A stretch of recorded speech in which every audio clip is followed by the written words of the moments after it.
This is Matt for Into Boxing. I'm delighted to have been invited down to One Nation Boxing Gym to speak to some of you guys, some of the amateurs in the game.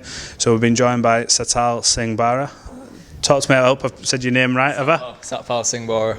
I was close on that. Sorry, man. Yeah, I've been invited down to the gym today. I've just seen you go through a bit of a sparring session. Talk to me, is that what the session's like every Friday? Some wars in there? Yeah, every Friday.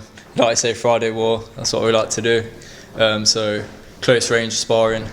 So yeah, I'm a rangy fighter, but you know, it helps us to work on all aspects of our game. So yeah. So talk to us, how long have you been boxing then?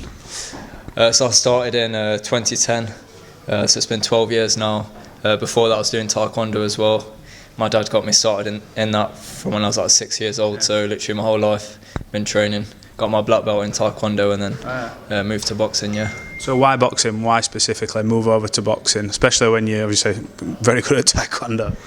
Yeah, well, taekwondo, so it's mainly kicking. So yeah, I got my black belt in that, and then my dad, just to be like an all-round fighter, wanted me to work on my hands.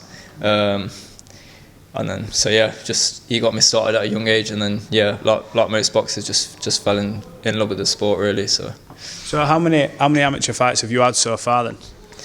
So I've had 31 amateur fights. So yeah, over the span of 12 years, it's not loads. I would have liked to have more, but yeah.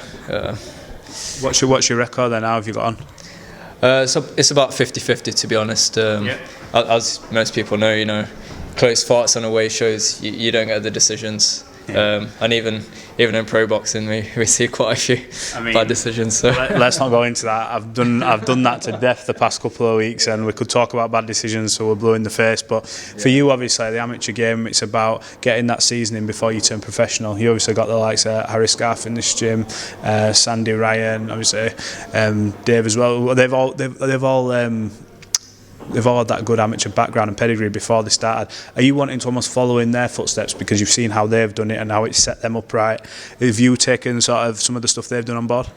Yeah, definitely. So I'm 24 years old now, so I know a lot of other amateur boxers, they would have turned pro already.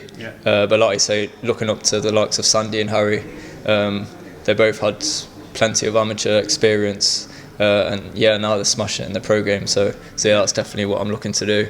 So yeah, I'm trying to win a national title, and then I'll be moving on to the pro game. So when's the nationals then? How close are you to them dates? Very close. So I've got a weigh-in on Sunday, and then I believe I'll be fighting in the East Midlands regional round next weekend. And then yeah, the finals and everything, they start in April, so next month. So not long at all, really. Exciting times then, and then you'll be turning over pro and looking at who you sign with and all these big decisions, start off on the shows and work your way up. So when you were growing up then, did you have a specific fighter or anyone you looked up to, or someone who you like to study to obviously help you? Yeah, so growing up for me it was Manny Pacquiao, so being a southpaw myself, and just how fast his hands were and his feet and just the explosiveness. So yeah, I'll say Manny Pacquiao, to be honest. Not Floyd, no? Yeah, don't get me wrong, I'm a fan of his defence, but I just think Pacquiao is just a very, very exciting fighter to watch. So yeah, unbelievable career. I know he's just finished it now, and incredible amount of weight divisions that he's done it in as well. Yeah, exactly. So what's the dream for you? Obviously, it's to turn pro. Have you got your sights set on world titles, big stage, main eventing? Is that what your ultimate goal is? Yeah, most definitely. So I wouldn't, you know, I've sacrificed a lot for this sport. As I say, I've been training like all my life, so you know, I wouldn't bother if I didn't think I could make it to the top. So yeah. Well, it's obviously it's a long road and you do have to sacrifice a lot, but you never know. In 12 months, whenever your pro career starts, we could be at the event and we could be having another catch up after, you know, hopefully for you, your first win. So look, thanks for talking to Into Boxing, giving us a few minutes of your time, and yeah, good luck with your turnover from amateur to pro, and hopefully we'll see you around. Yeah, no, thank you for your time, Matt. I appreciate it, man. Anytime.